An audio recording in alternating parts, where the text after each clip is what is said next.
안녕하세요. 퇴근은 몰빵입니다. 오늘은 2차 전지 소재 중에서 전해액 관련 사업에 대해서 분석을 한번 해보고 관련 밸류체인의 기업들이 어떤 것들이 새롭게 떠오르고 있는지 말씀을 드려보려고 합니다.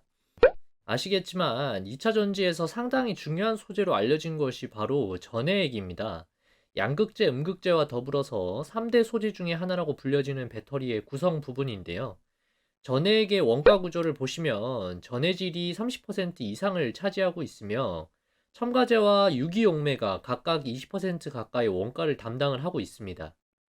인건비나 여러 이익 같은 부분들을 제외를 하면 전해질이 원가의 40% 이상을 차지하고 첨가제가 30%를 담당하는 것으로 나타났습니다.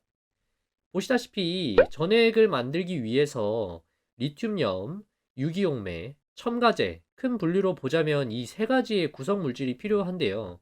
리튬염을 만드는 업체로 잘 알려진 상장사가 잘 알고 계시는 첨보나 후성입니다. 그리고 전해액을 만드는 업체로 잘 알려진 곳이 엔캠, 동화기업, 솔브레인 정도가 있습니다. 이 업체들은 이미 시장에서 관심도가 높고 시세도 과거에 한 번씩 나타났기 때문에 현재 구간은 유의미하게 실적이 올라와 주느냐에 따라서 주가의 추가 상승 혹은 밸류에이션을 찾아가는 과정이 나타날 것으로 보이고, 오늘 말씀드리려는 부분은 바로 전해에게 필요한 유기용매나 첨가제를 공급하는 업체들입니다. 그 전에 전해액 시장을 먼저 살펴보자면 전해액 산업의 주요 업체들은 대부분이 중국이 차지하고 있습니다. 전체 시장에서 57%가 중국이 담당을 하고 있고, 그 뒤를 일본이 17% 정도, 한국이 그 뒤를 이어서 15% 정도를 차지를 하고 있습니다. 그런데 아시겠지만 최근에 불거지는 2차 전지 수출량 증대에 따라 원재료 수입량 또한 급증하고 있어서 한국 입장에서는 무역 수지 측면에서는 실익이 적어지고 있으며, 특히 중국에 의존하는 수입 의존도가 더 높아지는 것이 아니냐는 이슈가 부각되고 있습니다. 이는 국가 차원에서 해결하고자 하는 2차 전지 산업의 원재료 조달 측면에서 중국향 의존도를 낮추고자 하는 문제가 있습니다. 그래서 정부 차원에서 계속해서 국내 배터리 업체들에게 원재료 조달에 있어서 자립화를 요구하고 있고, 앞으로 전구체를 포함해서 전해까지도 한국 기업들의 점유율이 점차 높아질 가능성이 크다고 보입니다.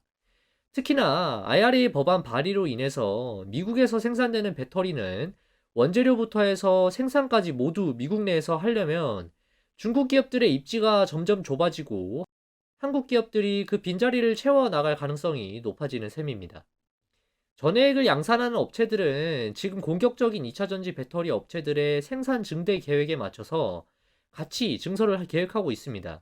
국내에서 잘 알려진 엔캠은 얼마 전에 미국에 신규 투자를 발표한 바 있으며 2026년까지 신규 공장 4개의 생산 물량까지 합친다면 미국에서만 30만 톤의 캐파를 확보하게 됩니다. LG 에너지 솔루션은 그리고 SK온 공장이 미국에 들어서기 때문에 이 공장에서 필요한 전해의 물량을 미리 계산한 생산 규모 확충을 대응하는 것이 아닐까 생각합니다. 왜냐하면 전액의 경우에는 신선도 유지를 위해서 제조 날짜로부터 3개월 내지는 4개월 내로 사용이 되어야 하고, 25도 이상을 넘기면 신선도에 문제가 생기기 때문입니다. 그래서 공급하는 고객사와의 거리가 멀게 되면 운송비도 많이 들고 보관비도 부담이 되기 때문에 가까운 거리에 주요 업체들을 두고 공장을 증설하려는 것이 핵심입니다. 그래서 미국에서 배터리를 생산할 때에도 중국산이 많은 이 전해액을 한국 기업들이 MS를 확대해 나갈 기대가 되는 부분이 있습니다. 알려진 업체 외에도 사실 2차 전지 전해액 사업에 뛰어든 업체들이 다수 있는, 바로 롯데케미칼도 그 중에 하나입니다. 롯데는 그룹 차원에서 2차 전지향 사업의 확장을 위해서 여러 가지 사업에 진출을 하고 있는데요. 얼마 전에 일진 머티리얼즈를 인수를 하면서 2차 전지 동박 사업에도 뛰어든 바 있습니다. 뿐만 아니라 그림을 보시면 2차 전지 전액에 필요한 유기용매도 다양한 물질 형태로 양산하겠다는 것을 목표로 하고 있음을 확인할 수 있습니다.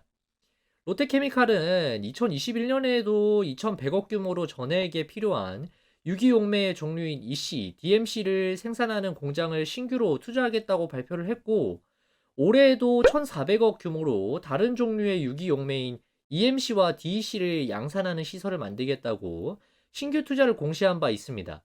2024년부터 본격적으로 준공이 완료가 되면서 전액 유기용매 생산에 따른 매출이 발생할 것으로 보고 있고, 회사에서는 2030년이면 4천억 수준의 매출이 이 사업 부문에서 발생을 할 것으로 기대하고 있다고 발표한 바 있습니다. 그런데 저는 오늘 롯데케미칼을 말씀드리려는 것은 아니고요. 오늘 시장에서 잘 알려지지 않은 후발주자들을 좀 소개를 해보려고 하는데요. 첫 번째 종목은 그린케미칼입니다. 이 업체도 롯데케미칼과 마찬가지로 산화 에틸렌을 기반으로 유기용매의 일종인 EC, DMC를 제조를 하는 곳입니다. 지금까지 DMC는 흔히 플라스틱의 중간 원료로 사용이 되고 있었는데 2차전지 전액으로 수요처가 확장이 될 것으로 기대를 하고 있습니다. 롯데케미칼의 신규 시설 투자 행보를 통해서 DMC의 확장성은 이미 사업적으로 돈이 되는 사업이라는 것을 검증받은 셈입니다. 올해 초에 진행된 정기주총에서도 그린케미칼은 전해액 관련 소재를 제조하여 판매하는 사업을 목적에 추가한 것도 확인이 됐습니다. 매출 구성은 다트 공시에서 제품별로 구분이 되어 있지 않아서 회사에 제가 전화해서 확인을 한 바로는 30% 내지는 40% 정도가 DMC에서 발생을 하고 있다고 하고 롯데케미칼이 주요 고객사인 것으로 확인한 바 있습니다. 다만 지금 DMC는 2차전지 유기용매로 사용되는 비중은 아직까지는 거의 없다시피 하다는 답변을 받았습니다. 앞으로 이 분야의 수요가 커지면 이쪽으로 사업을 집중시키겠다는 의사는 가지고 있으나 아직까지는 구체적으로 가시화된 고객사를 확보한 것이 없고 따라서 사업이 진행된 것은 없는 것으로 확인을 했습니다. 시간이 다소 필요하겠습니다만 2차 전지 섹터로 사업을 확장을 시키려는 의지가 있는 것만으로도 따분한 옛날 기업에게는 주가 부양 차원에서는 좋은 모멘텀이 될 수 있을 것으로 보입니다. 두 번째로 말씀드리려는 후발 주자는 캠트로스라는 기업입니다. 이 업체는 전액을 필요한 첨가제를 만드는 업체고 그린 케미칼보다는 사실 2차 전지향으로 사업의 집중화 정도가 조금 더 긍정적이라서 살펴보도록 하겠습니다. 국내에서는 전액에 들어가는 첨가제를 만드는 업체가 첨보 외에는 알려진 업체가 캠트로스밖에 없습니다. 첨가제는 말 그대로 전액의 아주 적은 비율을 차지하는 첨가 물질로서 양극재를 보호하는 역할을 하고 배터리의 안전성, 수명, 그리고 에너지 밀도를 향상시키고 전지의 불량률을 감소시키고 배터리 열화 현상을 잡아주는 역할을 하는 소재입니다. 배터리 시장이 점점 커질수록 기술 발전은 결국 배터리의 안정성이나 수명으로 연결될 수밖에 없기 때문에 앞으로 점점 더 커질 것으로 보고 있는 분야 중에 하나입니다. 먼저 캠트로스의 매출 구조를 한번 보시면 올해 3분기를 기준으로 2차전지 전액 첨가제가 차지하는 비중은 약 전체의 24% 정도가 되는 것을 확인할 수 있습니다. 절대적으로 매출 비중은 현재 그렇게 크지 않지만 단일 품목 중에서는 가장 큰 비중을 차지하고 있고 과거에 매출 비중이 한 자리밖에 되지 않았던 점을 감안을 한다면 성장성이 꽤 높고 특히 지금 시장에서 상당히 주목받고 있는 사업 부문이기 때문에 캠트로스에서는 중요한 사업 부문이라고 할 수 있겠습니다. 뿐만 아니라 캠트로스가 양산하는 제품 중에서는 가장 마진율이 높은 제품이기 때문에 앞으로도 첨가제 매출이 커질수록 회사 전사 차원에서는 영업이익률 개선에 긍정적인 기여를 할 수 있을 것으로 보입니다. 지금 첨단 소재 부문의 생산 규모는 약 1,000억 정도인데 올해 중으로 3공장 추가 증설에 들어갈 예정이라고 발표를 한 바 있습니다. 규모는 약 500억 수준이고 이게 완공이 되면 총 1,100억 규모의 첨단 소재 양산 시설을 확보를 하게 되는 셈입니다. 최근까지 공시 자료를 보면 첨단 사업 부문에서 가동률이 95%가 나오고 있는 걸 확인할 수 있고 기존의 첨단 소재 생산 규모가 600억대에서 70% 이상의 규모의 500억 수준의 증설을 결정한 걸로 봐서는 수요가 그만큼 강하기 때문에 회사 입장에서도 매출 증대가 충분히 가능할 것으로 판단을 하고 증설을 결정한 것으로 생각을 해볼 수 있겠습니다. 물론 첨단 소재 사업부가 전부 전액 첨가제를 양산하는 것은 아니지만 시장의 수요가 커질수록 전체 생산 규모에서 첨가제가 차지하는 비중이 점점 더 올라갈 수 있을 거로 예상을 하고 있습니다. 올해 기준으로는 2차 전지 첨가제 부문에서 매출이 분기 단위로 약 35억 수준을 기록을 하고 있는데 연간으로 따지면은 140억 수준이고 생산 캐파를 2배 가까이 늘린 점을 감안을 한다면 첨가제 부문에서의 특히 실적 성장이 충분히 기대가 되는 상황입니다. 게다가 캠트로스는 뿐만 아니라 양극용 바인더도 양산을 하고 있는 것으로 알려져 있는데, 바인더는 양극활 물질의 전도성을 높이기 위해서 사용하는 도전제를 접착시키는 데 사용되는 물질입니다. 쉽게 말씀드리면 도전제를 쓰기 위해서 바인더를 사용할 수밖에 없는 셈인데요.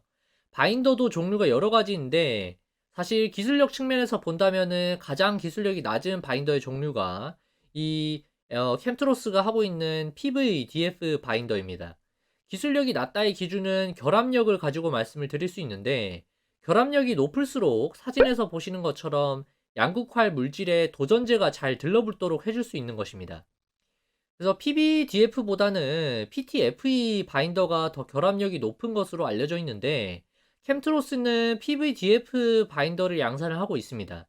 결합력이 떨어지기 때문에 아마도 고성능을 발휘해야 하는 NCM 혹은 NCA 양극재에는 사용이 조금 어려울 것으로 보이고, 대신에 조금 더 성능도가 떨어지지만 가격이 낮은 측면에서 우위를 점할 수 있는 LFP 향으로 공급할 것으로 예상을 하고 있습니다.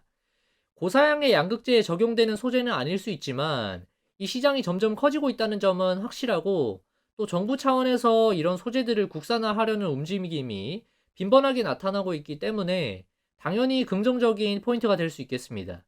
구체적으로 이 양극용 바인더를 어떤 회사에 공급하게 될지는 아직까지 알려진 바가 없지만, 신규 매출이 잡히게 되는 것은 분명할 것으로 기대를 하고 있습니다. 앞으로 구체적인 힌트들이 나오는지 지속적으로 관심을 가지고 모니터링을 한번 해보려고 합니다.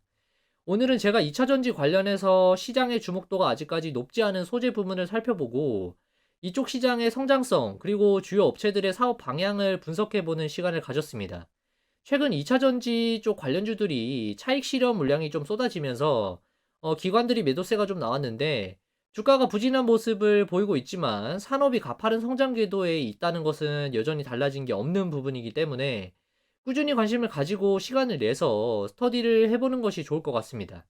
제가 오늘 준비한 영상은 여기까지입니다. 제 영상이 도움이 되셨다면 구독과 좋아요 부탁드리고 알림 설정까지 해두시면 다음 영상도 놓치지 않고 받아보실 수 있습니다.